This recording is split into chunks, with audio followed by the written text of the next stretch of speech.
আসসালামু আলাইকুম। বাহারি রান্নাবান্নায় সবাইকে স্বাগতম। বাঙালিদের জন্য কচু তো অত্যন্ত একটা জনপ্রিয় সবজি। কচু রান্নাটা একটু কষ্ট হলেও এতে আছে প্রচুর পরিমাণে পুষ্টি। এটা রক্তে হিমোগ্লোবিনের পরিমাণ বৃদ্ধি করে, সেই সাথে হাড় ও দাঁতও মজবুত করে। তাই একটু কষ্ট হলেও সবারই কম বেশি কচু খাওয়া উচিত। তাই আজকে আপনাদের সাথে আমি শেয়ার করব কচুর গোড়ার অংশ ছোট ছোট চিংড়ি মাছ দিয়ে কীভাবে রান্না করেছি সেই রেসিপি। সেই সাথে আরও কিছু টিপসও আপনাদের সাথে শেয়ার করব। প্রথমে আমি এই কচুর গোড়ার অংশগুলো চিকন করে লম্বা লম্বা করে কেটে নিয়েছি। অনেকটা আলু ভাজি করতে গেলে যেমনটা কাটি ঠিক তেমনভাবেই কেটে নিয়েছি। এবার ভালোভাবে ধুয়ে নেব। যতই ধুই না কেন পিচ্ছিল পিচ্ছিল একটা ভাব কিন্তু থেকেই যায়। এবারে পিচ্ছিল ভাব দূর করার একটা সহজ টিপস দিয়ে দিই আপনাদের। একটি পাত্রে পানি নিয়ে ফুটে ওঠা অবধি অপেক্ষা করব। ফুটে উঠলেই কচুর গোড়ার কেটে রাখা অংশগুলো দিয়ে দেব। ফুটে উঠলেই নামিয়ে পানি ঝরিয়ে নেব।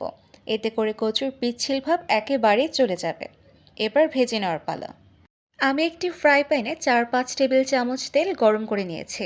4-5টি কুচি কুচি করে কাটা শুকনো মরিচ দিয়ে ভেজে নেব খুব ভালো করে। এবার সেদ্ধ করে রাখা কচু দিয়ে ভালোভাবে নেড়েচেড়ে নিচ্ছি।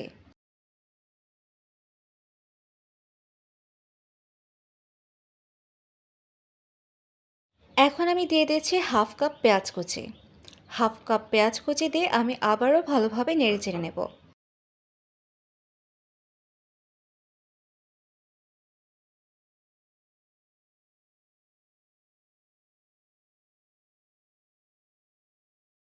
এখন আমি দিয়ে দিচ্ছি পছন্দ মতো কাঁচামরিচ, স্বাদ মতো লবণ ও সামান্য পরিমাণ হলুদের গুঁড়ো। সব কিছু দেওয়া হয়ে গেলে আমি আবারও একটু ভালোভাবে নেড়েচেড়ে নিচ্ছি। বেশ কিছুক্ষণ নেড়েচেড়ে দেওয়ার পরে আমি ঢেকে দিয়েছি। এভাবে আমি বেশ কিছুক্ষণ পর পর নেড়েচেড়ে নিচ্ছি যাতে করে নিচে লেগে না যায়।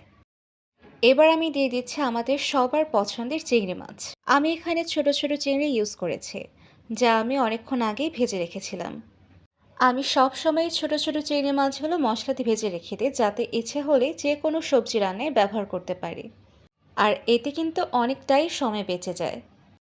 রান্না শেষ হবার কিছুক্ষণ আগে আমি এক ফালি লেবুর রস দিয়ে দিয়েছি। এতে করে খেতে গিয়ে গলা চুলকানোর ভাব থাকলে চলে যাবে। আর এরপর আমি কুচি কুচি করে কেটে রাখা ধনেপাতাগুলো ছিটিয়ে দিয়েছি। এরপর কিছুক্ষণ নেড়ে চেড়ে দিলে তৈরি হয়ে যাবে এই মজাদার একটা ভাজি। আর এই ভাজি দিয়ে কয়েক প্লেট ভাত তো নিমিষেই শেষ হয়ে যাবে।